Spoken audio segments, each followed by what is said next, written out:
Good morning. Today we are going to read Hoop Genius, How a Desperate Teacher and a Rowdy Gym Class Invented Basketball by John Coy, illustrations by Joe Morse.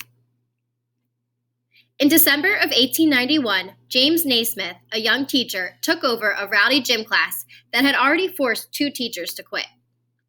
He didn't want to, but nobody else would teach that class.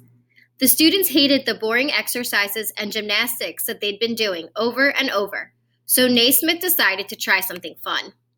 Indoor football. He needed something much less rough. The next day, Naismith suggested indoor soccer. He called a halt. In desperation, he turned to his favorite sport, lacrosse.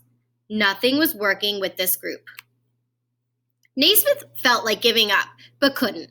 The boys in the class reminded him of how he'd been at their age, energetic, impatient, and eager for something exciting. He needed a totally new game where, to avoid tackling, no running with the ball was allowed. He remembered playing duck on a rock as a boy. In that game, you knocked an opponent's fist-sized stone off a larger rock by throwing your own. If you missed, you had to retrieve your stone before you were tagged, so accuracy was more valuable than force. He snapped his fingers and said, "I've got it. How about a game with a goal off the ground that required an arching throw?" That night, he stayed up late thinking about the new game.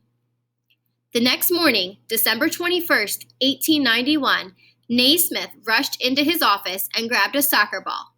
Now he needed a goal. He asked Pop Stebbins, the building superintendent, for a couple of square boxes. He didn't have them, but he had something else, 2 old peach baskets. Naismith tacked the rules to the gym bulletin board and promised the class that if this new game failed, he would not try any more experiments.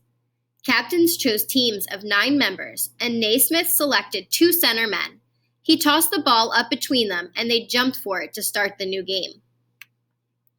Because the men had never played before, Naismith called many fouls for holding, pushing, and tripping.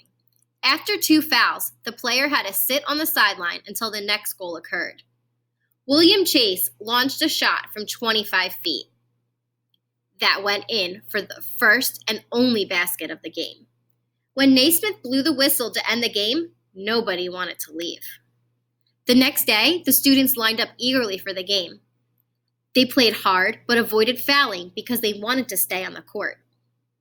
When students went home for Christmas vacation, they taught the new game to their friends. Soon, people in cities, small towns, and on farms were playing basketball. In 1892, a group of women teachers from a nearby school asked James Naismith if they could play too. "I don't see why not," he said, and games were arranged. In one of them, Naismith, as referee, was shocked when he called a foul and one of the women protested as strongly as any man. But he remembered that game clearly. One of the women, Maud Sherman, later became his wife. By 1936, basketball was so popular around the world that it became an Olympic sport. James Naismith attended the opening ceremonies, and when each nation dipped its flag to honor him, tears of happiness came to his eyes. And today, millions of people around the world play the game that was invented by James Naismith and that rowdy class. Do you? The end.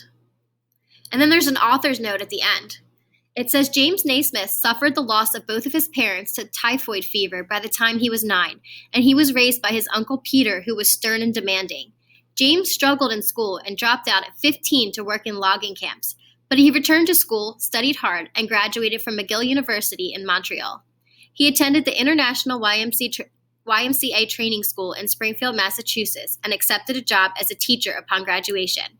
The YMCA, Young Men's Christian Association, was quick to recognize basketball's potential, and by 1892, the organization was helping spread the game around the world.